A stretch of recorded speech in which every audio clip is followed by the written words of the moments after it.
मैं थोड़ा हरजाप तो हरेक मंडे 7 बजे तुसीं तो मैं आपस में गल्लां करांगे साडी कम्यूनिटी दियां साडे बच्चों दियां साडे बाहर रहंदे NRIयां दियां साडे देश दियां तो जो अजकल दे इशू है सानू अफेक्ट करदे उन्हां दियां So let's talk with Harjap. Ji and welcome to the show. जिदा थानू पता है अज असी इमिग्रेशन की गल्लां नहीं करी दियां. Today we talk about community issues and कोई ऐदा दा टॉपिक जिहदे विच तुहाडी knowledge वधे साडी knowledge वधे and we invite a guest on to share their experiences with us and provide information to us. The most important thing in Asian households, apart from money and roti, is education. So सब तो ज़्यादा पैसे जो in India, Pakistan, or back home, even here, Asians spend on education is for their children.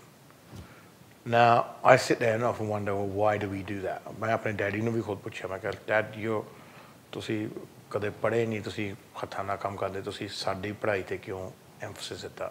And the reason is because I don't want you to go through what I had to go through.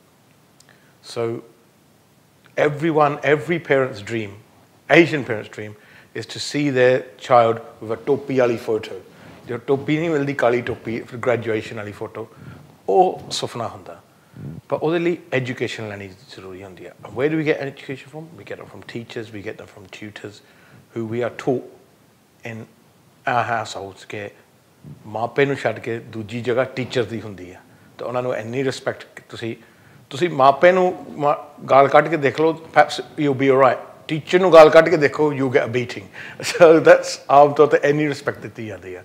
Today's guest is going to tell us all about what she does and who she teaches and give advice on how we can educate our children. And it's Iran Ahmed Mirza. So welcome to the show, Iran. Hello, thank you. First of all, tell us a bit about your background, about what you do and how you got there. So I actually come from a legal background, funnily enough. So like it wasn't, like yourself. Yeah. So it wasn't actually education, wasn't at my forefront. Right. And it's only been 2 or 3 years, which I've now swerved into the education sector. Right. But prior to that, I was in the legal field, yeah. So hold on, you're Vakilani, yeah? Yeah. So why do you switch from a Vakilani to being a Masterni? Well, why not carry on being a lawyer? Because lawyers are supposed to be loaded, right? It's supposed to be, all the money's supposed to be in law. Well, that's the thing. I always have goals, and that's obviously I set myself, financially stable. And now I am going on to sort of the lecturing thing, which I think financially that would also benefit. But you're always learning, and education's one of those things. I mean, my parents have instilled it in me from a very young age. I mean, like you said about you asked your dad, my parents, I mean, I wouldn't be where I am today without my mum and my dad. They were, they'd compromise on everything. The only thing they wouldn't is education. I think we had tutoring like 4 or 5 times a week. Wow. Yeah, and I think that's then why we've all become successful. There's 4 of us and we're all very successful. So, yeah, and I think it is, the root is parents, yeah. At that time, when you were young, did you feel there's a lot of pressure on you? Like, I mean, are all your brothers and sisters, I mean, if you have any, are they all professionals? Did they all get good grades? And was there a lot of competition? Was there a lot of pressure? Yeah, I mean, there was competition within siblings anyway. I mean, my brother's a doctor and he set the bar very high. And I think it was me always trying to reach that bar. Right. And so the pressure was, my mum, was like, oh, your brother's doing very well, So I had to try and match that. And so inevitably I got there in the end. Yeah, but it was definitely a lot of pressure, yeah. But it's not generally parents. I think it's community pressure, society pressure, etc. Yeah. Do you see a lot of that in the Asian community? Everyone's parents competing with each other about their kids and comparisons. I mean, I know when I was young, so I was compared to everyone. Like, so like, fulani da munda da, fulani da munda da, and you just sit there and you think, you get so sick of it. Yeah. But then, it just becomes the norm. Yeah. And, but it's a given, isn't it? I think that happens a lot more in Yeah, I Asian. mean, my mum was never like, oh, you're going to do this. She always said we have to do something educational. But I think it is like you said, like you mentioned earlier about how they didn't want to watch you struggle. And I think that's what it is. They don't want to watch their children go through the same struggles that they have. But in terms of like sort of the outside community, I think it was very much just they wanted to sort of reap the rewards of their sort of labour, to say. What age of children do you teach? I actually teach, I think my youngest student is 4. Right. And I teach, my oldest student is about 46. Wow. So I teach from Key Stage 1 all the way up to degree. So Skype, on Skype. You teach on Skype? Yeah, that's the new thing now, isn't it? Skype to get the teacher. How can you teach on Skype? So that's generally law. Yeah. Oh, you teach law as well? Yeah, I teach law Okay. on Skype. So that's sort of internationally. I teach people in America, Canada, etc. And that's Not in the pen because I'll take Wi-Fi number. No, and that's generally. I think with times things have changed. Yeah. So it just means that you can actually connect to people that you wouldn't be able to connect with. Right. Obviously, I can't go to America and teach, so it's just another way of helping education, and people are always wanting to learn. So. Parents of young kids. Yeah. I mean, 4, 5, 6-year-olds, right? So I mean, what do they come with? What concerns do they come to you? Yeah. I mean, surely a kid of 4, 5, 6. What are you going to teach them? Yeah. I mean, or what you could do? What, read them a story? You know? Yeah. Or what are you going to do? I mean, they don't really know much about science or maths, right? But I think this is the thing, though. I think it's the foundation, Right. and I think once you've got that foundation, then then that enables you to then go on and progress through school. And so when they do come to me, you're right, they don't know a lot, but it is just the whole starting from basics, the whole ABC. The whole okay, one add one, but it is that foundation, and if you don't have that foundation to begin with, then you are going to struggle. It's like if you don't learn English, you know, you are going to struggle. If you don't know the basics, then you'll struggle moving forward in life. How hard is it to teach? Say, how different is it to teach a 47-year-old and like a 5-year-old?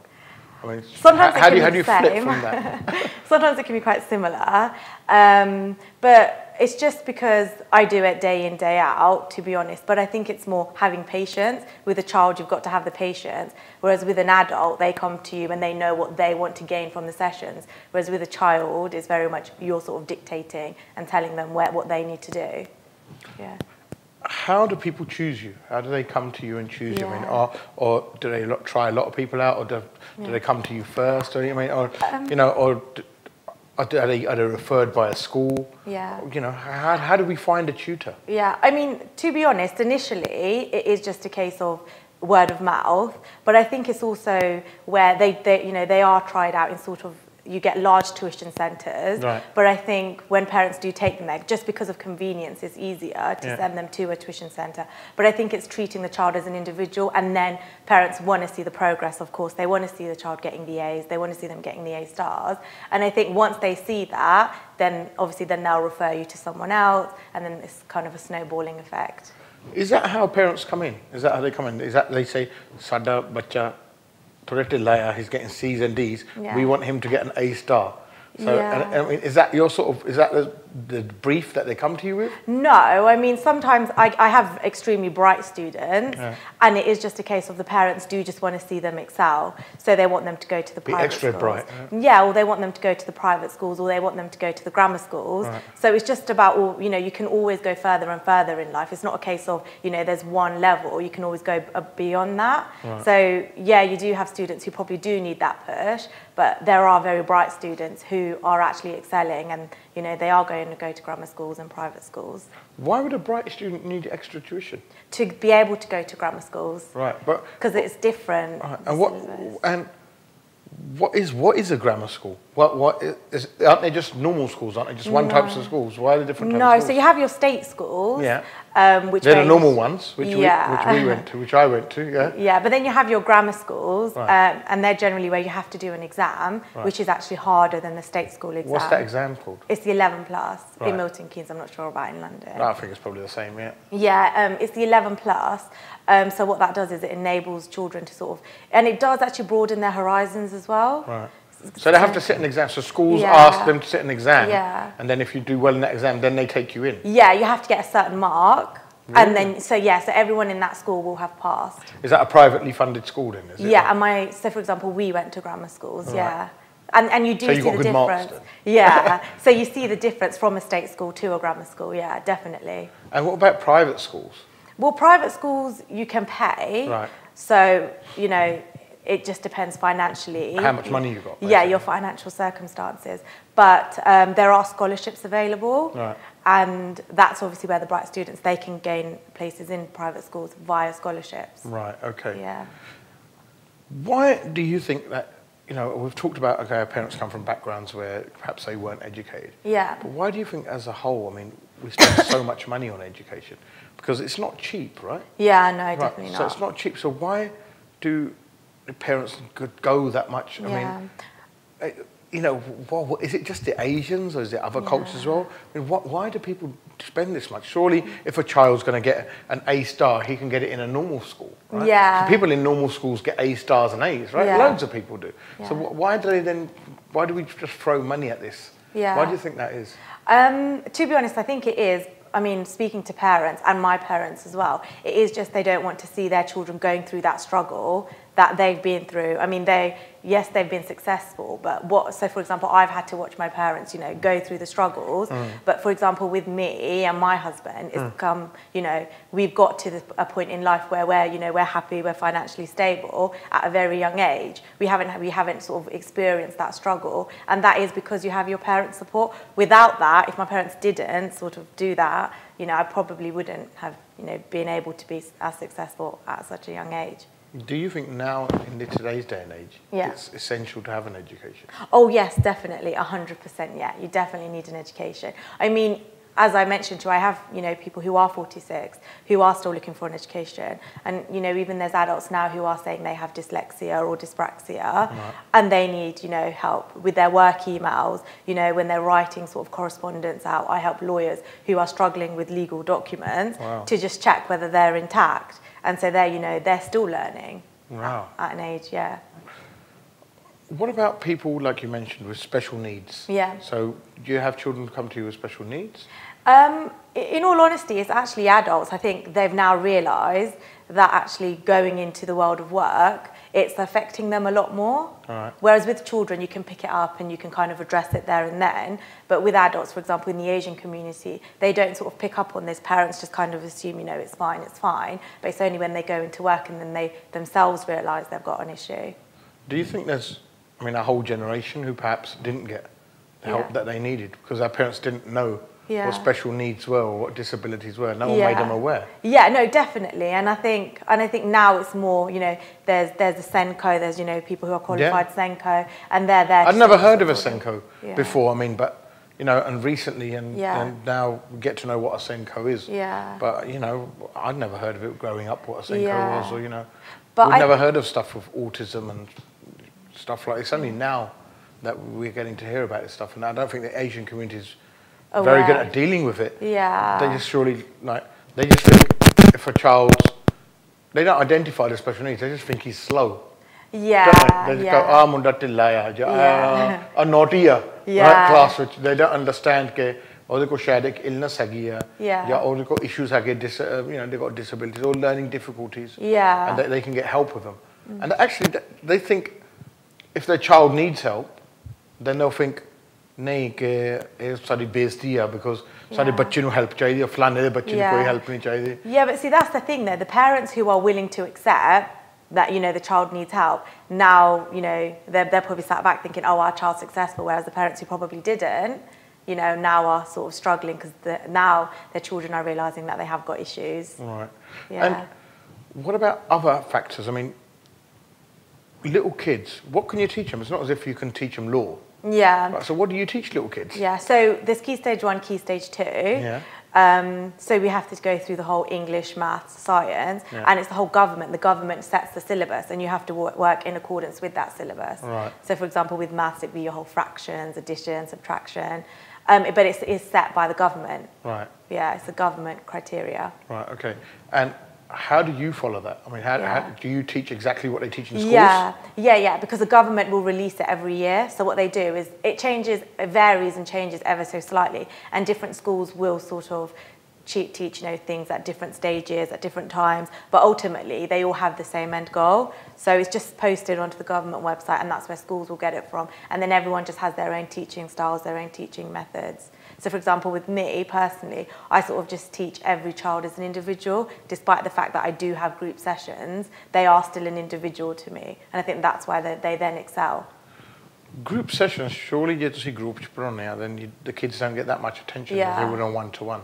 tuition. Yeah. Is that to extent to? Is that true? To an extent? Well, with group sessions, you've got to do it that they've got to be at the same ability, and they've got to be studying the same thing, and it's got to be small group sessions. Right. So I'd never have more than say 5 or 6 in one session, and they're all at the same ability, all studying the same thing. Of course, if they're going to be at different abilities, then that wouldn't obviously benefit them.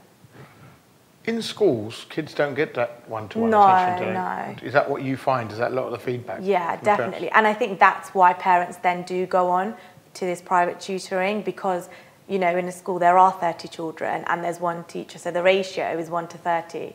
So, you can work it out there. How long do kids actually have private tutors for? I mean, do they have it all the way up to 18 or 16? Or do they have them in bits and bobs and or seasons or terms or what? Yeah, I mean, I had private tutoring, I think ever since I was 5. And actually, funnily enough, my mum mentioned to me the other day she went to go see my tutor, and it's been 21 years. So she's really old now. So yeah, I had it from 5 till 18. Yeah. Wow. So you had it every week? Yeah, every week, yeah. What, for 13 years? Yeah, I literally, yeah. But obviously I think that's why, I mean, doctor to vakeel that 13 saal. Yeah, I mean, it's not, you can't just wake up one morning and become a lawyer. You can't wake up and become a doctor. You've got to obviously put in the hard work to do that. And you need 13 that years is support. a long time. Yeah, it was basically all through school, yeah. How did your dad fund this? Because how many brothers and sisters are there? I've got one older brother and 2 younger sisters. So there's 4 of you, right? Yeah. You all had tuition? Yes, all of us. Yeah, so it was, the thing is, I mean, so my dad was like a millionaire? he was just very On hard working. No, my dad actually comes from, he doesn't have a degree. Right. However, same as my dad. Yeah. However, all of his children are now very successful. So he's, he's reaping the rewards. But he worked extremely, extremely hard. Trying to fund it. He had, shops, properties. Okay. And that's how. And he came to this a lot country. of businesses and. Yeah. Okay. He still does. And he came to this country with nothing. He came as a young man, and now he's, well established, and he's semi-retired. So it just goes to show that, you can work hard and be successful, but he doesn't want us to struggle the same way that he did. Wow. Was your brother, who's older than you? Yeah. Was he the first one in your family to get a degree? No, he was the first one to become a doctor, though. Right. Yeah, okay. So my mum was extremely proud, yeah. And is your mum's side of the family, are they all educated? My mum's side, well, they're all from the UK, but in terms of degrees, I think it's more our generation that have now gone into education. Yeah, they were all, into sort of businesses and things like that, but it's this generation that have gone into education, yeah. But I think it's my mum who's instilled the educational value. Right, so your dad was out earning all the money? Earning the money, and my mum was the one who was, and mum was the one that, you knew that you had to go and do your work. So she made sure you... Yeah, and I think it's that whole, that you want to make your parents proud.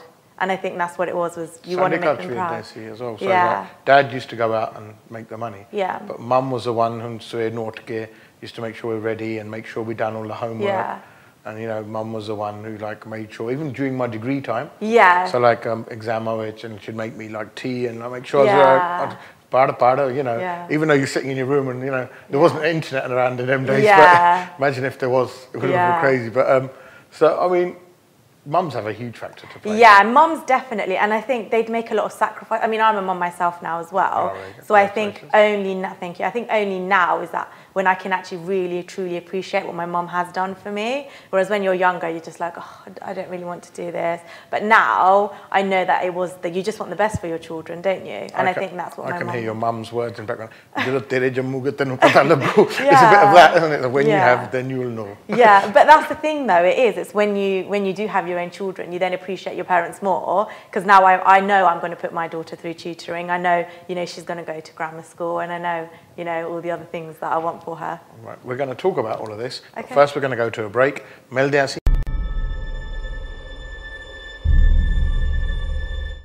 At Leica Mobile, we do things your way. Buy a new SIM with our UK Plan Ultra online and enjoy 15 gigabytes of ultra-fast 4G data and unlimited UK minutes and texts. All of this for the low price of just £12 for 30 days. This 50% off contract-free offer is available on our 4G LTE UK network. Don't miss out on this exclusive opportunity. Visit leicamobile.co.uk today. Terms and conditions apply. Your data, your way. Leica Mobile.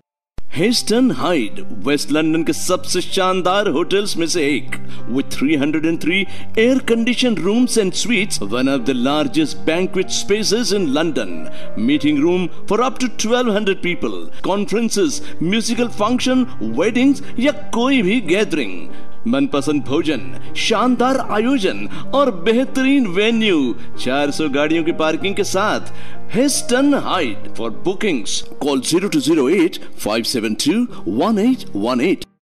This is a report from Save the Children. These scenes at Chiamala Hospital in Central Africa may look like an emergency, but we see this throughout the world every single day. Among the new arrivals, we found Kayembe. So frail he can no longer stand, Kayembe is almost 2 years old, but his weight is less than half that of a healthy child his age. 5 cas graves de malnutrition. Kayembe needs food, and he needs medicine urgently. These are the basic things that you can help us provide by calling the number on your screen now and giving just £2 a month. Save the Children know what it takes to save a child's life, but we need your help. Because tomorrow, we'll see more children arrive. And the next day. S'il n'y a pas assez de nourriture à donner aux enfants, les enfants vont mourir.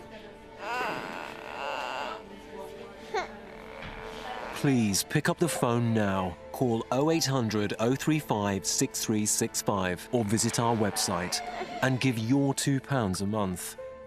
For a child as critically ill as Kayembe, a single phone call can make the difference. दैहिक, दैविक और भौतिक तीनों चीज मानव जीवन के साथ जुड़ी हुई है। हर मानव चाहता है शांति की ओर जाने के लिए, मगर उसके पीछे रहस्य क्या है? जीवन आध्यात्मिकता के साथ जुड़ने से जीवन में शांति प्राप्त होती है। मैं चाहता हूं हर आदमी जीवन में अपनी चेतना को बाहर निकाल करके आध्यात्मिक चेतना के साथ जुड़े। Britain's only Hindi newspaper Jagatwani presents British Asian Achievers Award on Friday, 13th of October 2017 at the Grosvenor House, Marriott Hotel, Park Lane, London. The awards will be attended by successful businesses, politicians. To know more about the event, please contact Manoj Kumar on 07828 125 861. वसीयतनामा और trust बनाने के साथ ही आप अपने परिवार और जायदाद की हिफाजत हमेशा के लिए कर सकते हैं। एबेकस विल्स एंड ट्रस्ट माहिर हैं। विल्स और ट्रस्ट लिखने में, इनहेरिटेंस टैक्स प्लानिंग और पावर ऑफ अटर्नी बनाने में। हमारी लीगल टीम आपकी कागजी कार्रवाई आपके हालात और जरूरत के मुताबिक बनाते हैं। आप ही की मदद करने के लिए हैं यहाँ on 0845 025 000। प्यारी साध संगत जी, आपने जान के बड़ी खुशी होगी कि 6वें पातशाह श्री गुरु हरगोबिंद साहब महाराज के गुरुद्वारा मीरी पीरी साहब दी बराबर 100 साल की कार सेवा शुरू हो चुकी है और उम्मीद है कि संगतां वध तो वध इस कार सेवा में अपना योगदान पाउणगियां और गुरु घर वालों 793 MA TV उत्ते हर संडे गुरु घर वालों प्रोग्राम दिता जाएगा, उसनूं देखना ना भुल्लो जी। वाहिगुरु जी का खालसा, वाहिगुरू जी की फतेह। Leica presents The Bang, The Tour.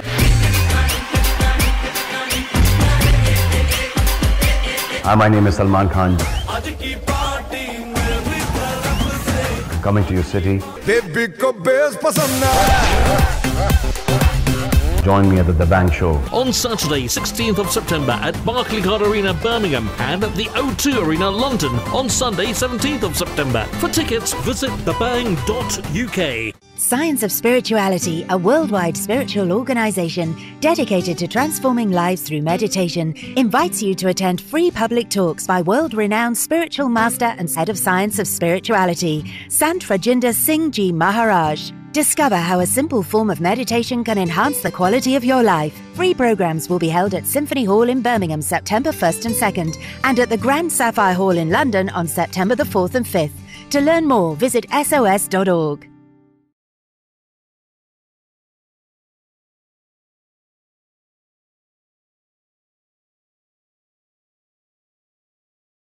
Welcome again. Gal Sadi ho rahi hai about education, and perhaps you don't know, but if you've got a kid in the house, you will know that on Thursday, A-level result on air. So A-level results are coming out on Thursday. First of all, best of luck to everybody who's getting their results. Hope you get what you want, and if you don't panic. We're going to tell you what to do. So, you know, apart from running scared for your parents. And we'll be giving advice for the parents as well. And not to panic, and you know, the alternatives. First of all, let's talk about teaching methods, right? So, Iram, when I was a kid, and in the classroom, there's a blackboard, and they had chalk, and they had an eraser. Yeah? And it was a big board rubber. Yeah. And the teacher just used to write on that, and we used to have textbooks, and we used to read out of that. Right? If we wanted to learn anything, we'd have to go to a library. You'd have to look at the reference section, find a book that's relevant. It might have been out of date, but you had to read it. So you had textbooks, and you had to read them, and you had to literally learn them off by heart, and then they'd ask you questions about that, essay-style questions. Yeah. And so, like, some people were good at writing essays, and they would do really well in the exams. So some people weren't they had a lot of knowledge, but they didn't know how to formulate and answer questions in essays. That's literally how we were taught. So that's, you know, so there's my nature. And a lot of people, probably my age, are about 40, but look about 18, but not like me, right? But so they probably think that, hold on, this is exactly how we were taught. So classroom has 30 people in it, boys and girls. You sit there with your desk and your pencil case, and you got a copy, as they call it. Right? So you had a copy, a blank book, exercise book, they used to call it, and it's already lined, and you just write your stuff in there, and you'd read your textbook, and you know they'd ask you about that, and you just have to read a book and basically memorize it and learn all the stuff, and you knew the questions were going to come out of that. And any information you needed, there was no internet, there was no Google, there wasn't Yahoo, there wasn't YouTube, there wasn't Facebook, there wasn't anything you could find, no websites. You literally had to go to a library. So I see libraries now, and they're empty. Then, you know, there's no need for a library. I haven't been to a library for 25 odd years. I didn't even go when I was uni, but, you know. So, I mean, how has education changed now? And you're going to tell me what happens in a classroom now, right? So how has it changed now? So there is no chalkboard anymore. Why? That's long gone. No way! So yeah, Your colleague must be really upset. It's very interactive now. So I personally, in the classroom, some schools as well do provide laptops, iPads to students. And in the classroom? Yeah, in the classroom. They have iPads in the classroom? Yeah, they do provide iPads, laptops. I mean, not every school, some schools. Some of my students are provided with laptops and iPads. So how do you know the kids are studying and not sitting on Facebook? No, I think what it is it's under the school's control. So they know, sort of, they're monitoring what's going on. Got them controls, kiddie controls. But I mean, I do use a whiteboard and a pen to sort of explain certain things. Maybe to little kids, right? Yeah, but a majority of my work comes from the iPad, from the laptop. You know, all my resources are from the internet. And nothing is, I mean, we still do use books to sort of confirm and consolidate, but generally everything is from iPads, laptops, apps. Wow. Yeah. So all the reading is done now, you know, via iPad? Yeah, I mean, they do. I think it's still important to sort of read from books and things like that. So, you know, if I, for example, would send my daughter to the library to read from books, I wouldn't give her sort of a Kindle or something. Right, but that book could be outdated. Yeah. Right? So, like, look at Lord books, right? Yeah. So some of our books haven't been updated since 2003 or 4, like the law textbooks. But if you want to see what's the latest law is, you have to go on the internet. Yeah. And that's all there, right? So, I mean, aren't books defunct now? Aren't they from the past? No, I mean, no, because they are still updated regularly. Right. And, you know, what parents tend to do is we use iPads in sessions, and then parents will go away and they will buy the books for their child to then do work at home, and then sort of go through it that way. So books still do play an important part, but I think that sort of, in regards to teaching methods, iPads and laptops have maybe taken over slightly, but books are still very much around, I mean, Are they good? Do you think like tablets and iPads? Do you think they're a good thing? Do they help you? Do they help kids with Yeah, learn? definitely. And I think it keeps them motivated for longer as well. Right. If you're going to put a book in front of a student or a child, they'll probably sit there for 15, 20 minutes before getting bored. If it's an iPad, you have apps, you have your mathematical games. So a young child may think that they're playing a game when actually they're learning at the same time, and that wasn't around probably 10, 15 years ago. And I think that's why children as well these days are a lot cleverer than they used to be. So it's pretty much, I mean, of course she's got an iPad. Yeah. She virtually had one, from she was about 2. Yeah. And so, I always say, nak pun iPad, she's a wizard on the iPad. Yeah. But you can't wipe your own nose. But yeah. No, but even my daughter, I mean, she had an iPad from about 3 months. What's she going to do at the age of 3 months? This is the thing. I mean, I didn't buy her the iPad, it was her grandparents. But she didn't need an iPad. There was no use for it. She doesn't know how to use it. But now we are playing. To eat it. No, but we are now playing the ABC, the 1, 2, 3, whereas before it would have been your ABC cards, your 1, 2, 3 cards. And now they can hear, and it's more interacting for the child. And I know that's another controversial topic, but I think if they learn, that's the most important thing. Are all your resources now gathered from the internet? Yeah, a majority of them. Yeah, I mean, I still do use books to sort of, for example, with law, if I am teaching law, to check sort of acts or acts and things like that. But in regards to sort of Key Stage 1, Key Stage 2, you've got to keep up to date, and that all does come from online. Like you said, the books have to be updated, but they're updated after the internet's updated. So it's just easier to go online and gain all the information from that way. So in our exams, we weren't allowed to take our books in. Yeah, so in the exams nowadays, can they take iPads in and stuff like that or not? No, I mean, in law, I don't know if it was around in your time, you are allowed to take statute books, and you have the 2 different law schools, you have BPP and College of Law. Yeah. So I went to BPP Law, and there you weren't allowed to take books in, that was closed book. College of Law apparently is open book, so you are allowed to take some books in. University of Law, they call it. So you are allowed to take some books in. But in regards to GCSEs and things like that, no, you wouldn't be able to take books in. No, definitely not. So in our days, right? Yeah. We had to nakal marni pendi si. So we had to read a book and then we'd write it all out again and we'd do a rundown, revise it all over again, right? So basically, everything used to come out of the book. So I mean, that doesn't happen anymore. No, and I think what it is now is, for example, when children do come for a tutor, that's something that they do want to avoid. They want to avoid that repetition of gaining things out of a book. Yeah. So, for example, when I sort of tutor children, we are sort of looking at exam questions, and that's actually better in terms of succeeding in the exam, to sort of go over exam questions, let them know where they've gone wrong, rather than just constantly repeating sort of from a book, because that's just your memory. That's not actually gaining knowledge. Yeah. In the olden days, if you wanted to copy something, you had to look at a book and copy it word for word. It would take hours, hours to copy something. Honda to see, copy, paste, select all, and you could just paste it, right? Yeah. So it must be that's cheating, surely, right? That's cheating, it's not really fair. No. I feel a bit cheated, because I didn't have them facilities in my childhood. I mean, no, because, for example, with SATs, it's not essays, and GCSEs, they're not essays anyway, so there isn't the option to copy and paste. Yeah. It is, you do have to gain that knowledge, hence why you need a tutor for that. Yeah. Going on to law, for example, university, yes, you do need essays, and to be honest, majority of it is, you have got to memorise, as my students will tell you as well. Right. And that's what I've instilled in them. If you are just going over, for example, in problem questions, you're going to succeed. There's no way of failure. And that's just, maybe if you did that then.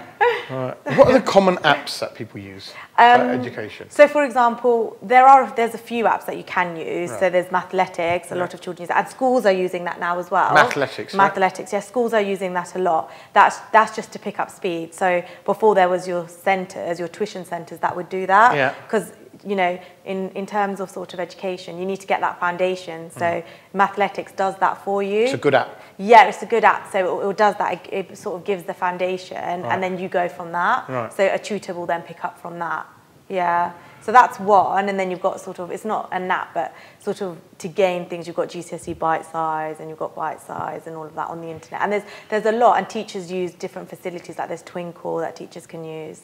There's all sorts. Are teachers up to date with all that net and the iPads and all that? Or like, is there a bit of a divide in the old school teachers and the young teachers? Yeah, I think that's very much what it is. I think newly qualified teachers will do things very differently to someone who qualified, say, 10, 15 years ago, where they will have their values instilled and, you know, their criteria to success. Whereas with me, for example, it is just going through exam papers, and that's how I think you succeed. So when I'm teaching, that's the way I go. Right. Whereas someone who's been teaching for 10, 15 years, for me, it seems like they're going the long route around it, whereas I just want to get straight to it. Our parents, right, when they wanted to pick a tutor, they're always going, this equals siani ye labo, yes, siana ye labo. So the older the better. They would say, right? So siani. So I'm, you know, if a 20-year-old or 21-year-old or 25-year-old had said that we want to teach your child, my dad would go, nah, inu ki pata to aap hale bachchi hai, right? Yeah. So I mean, whereas a 65-year-old would say, experience. Is that now? I mean, what's the trend now? Do people go for younger teachers? Definitely, yeah. I know when we look for tutors, we always think, for younger teachers, perhaps better suited. Yeah, they are. And I think the younger, or someone who's recently gone through what your child has gone through, are more sort of equipped to then sort of help them, because they know they're up to date with everything. Whereas if someone who's done it 10, 15 years ago, they're very stuck in their methods. So, for example, I qualified in 2013, so I sort of help all my students, and they all are like, oh, you should go into lecturing. They say we don't understand our lecturers. Right. Because the lecturers have been there for years and years and years. And they're stuck in their ways. Yeah, and it's just, I sort of know what they want, you know, their sort of learning styles, and children as well, I know their learning styles. And I think it's an advantage to have someone who's, I know, for example, with my daughter, I'd have someone who's just gone through it. So for example, my younger sister also tutors, and she's really good. She got all A stars, and I think it's that which is more sort of credible than maybe having a qualification. And I think it's that. Is it still results based? So yes. Is it like you're only as good as your students' results are? Yeah, definitely. And I think the proof's in the pudding. So if your students are going to do well, then you're going to gain. Obviously, if they're not, then there's a problem. I mean, you have got students who, you know, it takes them longer, but that doesn't mean they're not going to get there. It just means that they've just got to work that little bit harder. And sort of, it's about perseverance. So, for example, my mum probably felt like giving up on me a few times, but then she just persevered and persevered. And I think it's definitely about persevering with a child, especially a young child. So you don't go armed into the classroom with a pen and textbook and copying, or you go in with an iPad and you know, and so like people have got their laptops out and stuff like that. And do you find that works? Oh yeah, definitely. And I think again, children, like, they all know how to use iPads, they all know how to use laptops. Like you said, your daughter, she knows how to use it. The young children, they show us how to use it. So if I have a technical problem, they'll probably be like, oh no, this is what you do actually. They'll show you what to do. And I think as well, they'd just get bored if you do pen and paper now, because even when they're not studying, they're on their iPads watching TV, watching their programs. They're always on their iPads, laptops. And they all want to be YouTubers, and they don't, you know, before in my time, it was, oh, we want to be a doctor, we want to be a lawyer. And now my students like, we want to be a YouTuber, we want to be on TV. Times have changed. We want to be rich. Yeah, everyone still wants to be rich. Don't worry about it. Right. Anyway, so after the break, ਅਸੀਂ ਗੱਲ ਕਰਾਂਗੇ about exam tips, selection of unis, grades, and alternatives to education. If you don't want to study, then what are the alternatives for you? So ਇਹ ਗੱਲਾਂ ਸਾਰੀਆਂ ਹੋ ਗਈਆਂ break ਤੋਂ ਬਾਅਦ.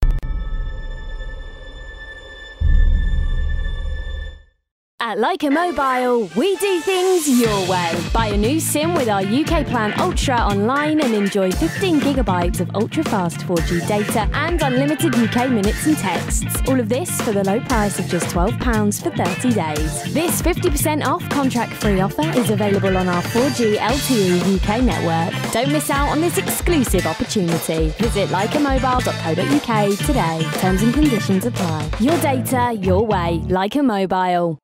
Namaskar. Namaskar. Namaste. I love India. So, travel a lot? No, just on business. You love India without experiencing it. But I have experienced it, right here on Air India.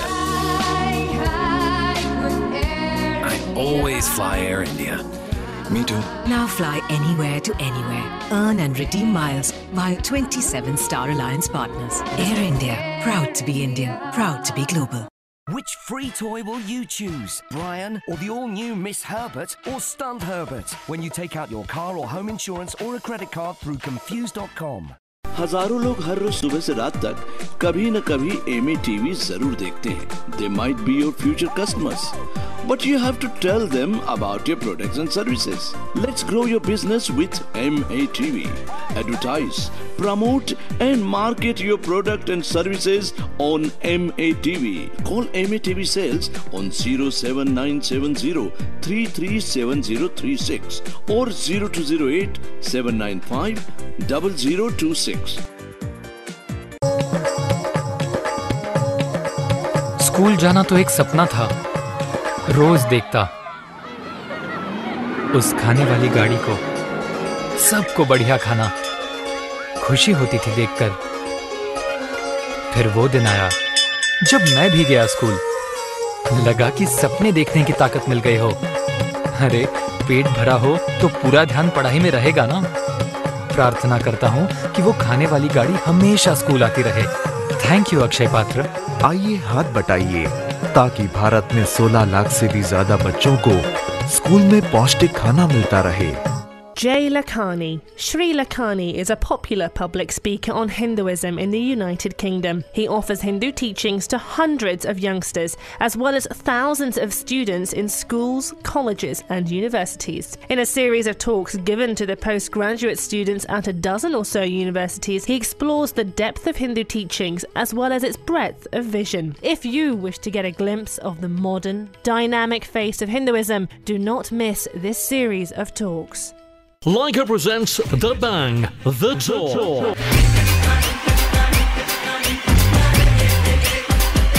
Hi, my name is Salman Khan. Coming to your city. Join me at the Bang Show. On Saturday, 16th of September at Barclaycard Arena, Birmingham, and at the O2 Arena, London on Sunday, 17th of September. For tickets, visit thebang.uk. Science of Spirituality, a worldwide spiritual organization dedicated to transforming lives through meditation, invites you to attend free public talks by world-renowned spiritual master and head of Science of Spirituality, Sant Rajinder Singh Ji Maharaj. Discover how a simple form of meditation can enhance the quality of your life. Free programs will be held at Symphony Hall in Birmingham September 1st and 2nd, and at the Grand Sapphire Hall in London on September the 4th and 5th. To learn more, visit sos.org.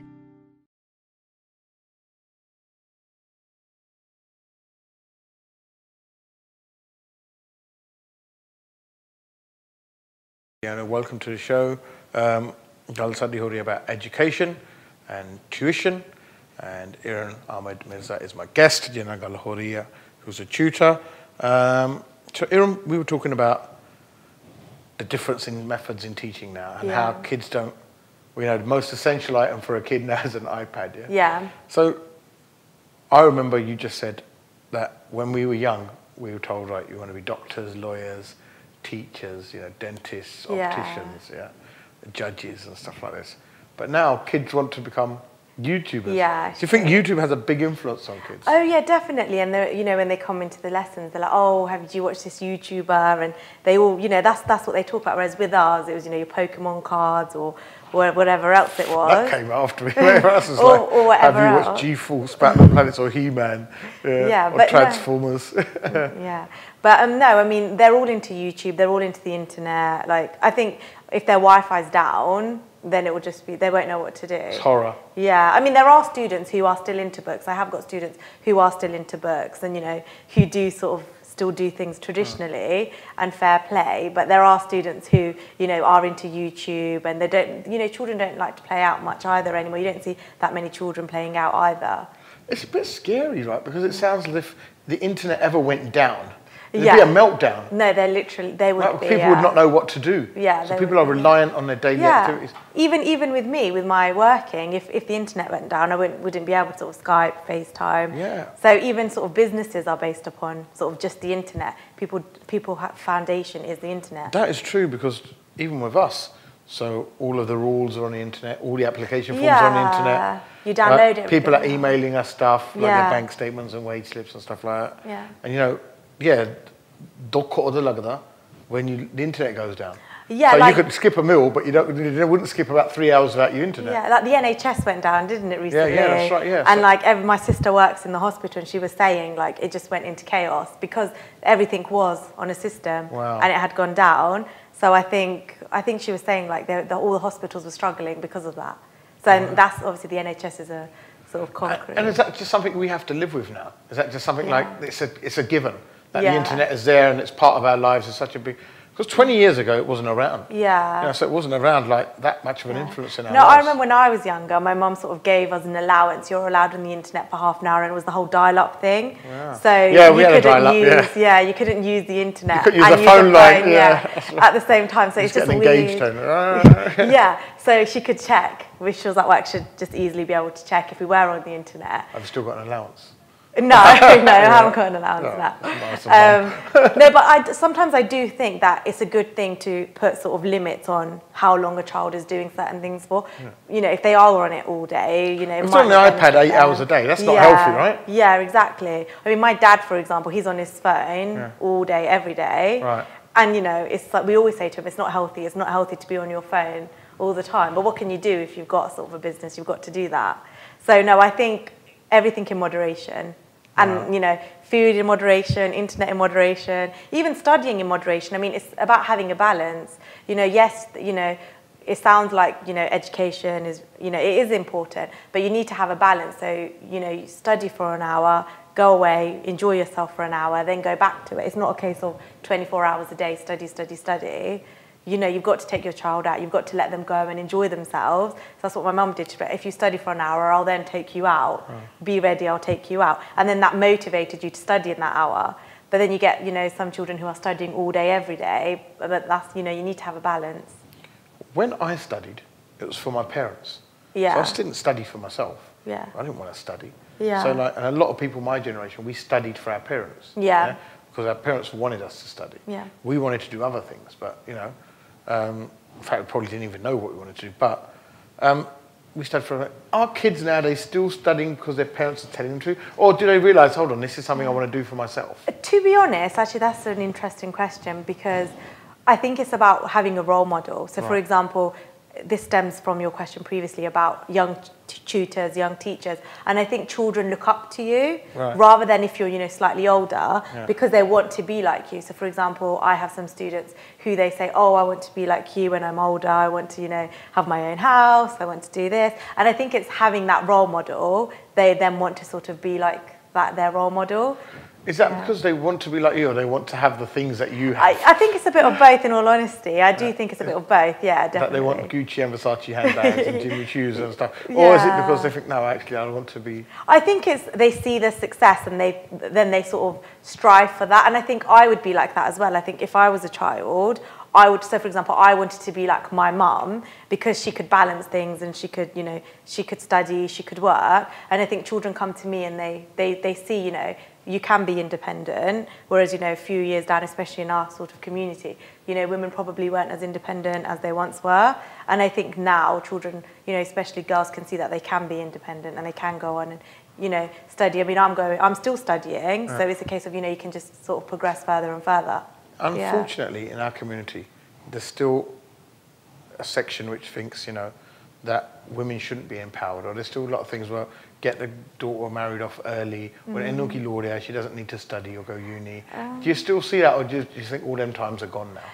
To be honest, I don't actually think it's the parents. I think it's the individual. So, for example, if the parents are going to instill the education in you, which my parents did, hence why I then went into education, I think if the parents aren't going to put you into the education field, then you are obviously going to seek other avenues. And unfortunately, that is one avenue, yeah. What are the alternatives? Say if thora bachcha kehanda main padhna hi nahi, right? Or your kid's no good at studying. It's not necessary to have an education to be successful. There are plenty of entrepreneurs out there who have made a lot of money and they haven't got any education. Yeah, I mean, that's true, but I think you do need to read, you do need to write, you need to know your basic maths. To run a business, you've got to know how to do, basic maths. Yeah, you've got to know your accounts, you've got to be able to do basic maths. So education is at the forefront, and it is it is the foundation to everything. Yes, you might not need to go on to do your masters, your PhDs, but you do need to sort of go on to GCSEs and A-levels to then you can then go on and seek other avenues and, go down the entrepreneur route. Definitely, yeah. Are you finding more kids want to go down the entrepreneur route? Oh, route? yeah, definitely. And I think it's the whole flexibility as well. And, you're not stuck to the whole 9-to-5 job, whereas, sort of the generation before us, it was 9 to 5. But now I think it's the whole flexibility. You can do what you want, when you want. But to do that, you've got to have that educational background. You can't just wake up one morning and become an entrepreneur. I mean, I've been doing this properly for 2 years, but I've had to sort of work hard at it since I was 18. I didn't just one day wake up and just, do what I'm doing. You do have to put in hard work, and you've got to always be progressing and excelling in what you're doing. A lot of people don't see that. A lot of people realise that, that will you be successful on Lee, you have to work hard. Yeah. So I've been doing it since 1998. So I've known from since 2004. So we've been no one looks at the work that you do in the background. They don't look at the background work, but there's obviously a lot of background work which goes into the success. I mean, for example, our parents, their success is measured differently to ours because ours is based on education, whereas theirs is obviously based on just hard work and commitment. Now results are coming out. Yeah. Okay, so what advice are you giving your students whose results are coming out on Thursday? It's my sister's what results are you giving to their parents? Yeah. So it's my sister's getting her results as well, actually. So the advice I've been saying is, what's meant to be is meant to be. Yeah. So they've all worked hard. So there's no, in my mind, it's you've worked as hard as you can. So you're obviously going to reap the rewards. And I just see it as, if you haven't done well in regards to A-levels, there's always the clearing option. You can go through clearing. You can still go to university. You've just got to, be on the ball and call straight away the minute you do get your results. Right. But with GCSEs, it's a case of that's obviously the foundations to then go on to A-level. So that's a bit more crucial. Okay. And how are people selecting their unis nowadays? I mean, to be honest... Are they still going to the one nearest? Are the parents saying, no, you can't go more than 20 miles away from my house? I mean, and I think when you do that, it kind of limits the child. But I personally think to be able to go on and do well, you have to go to sort of the red brick universities. Right. So your Oxford, your Cambridge, your UCLs, your LSE. I think employers now, because more and more students are going to university, I think it's a situation where you need to go to the prestigious ones to sort of stand out. Yeah.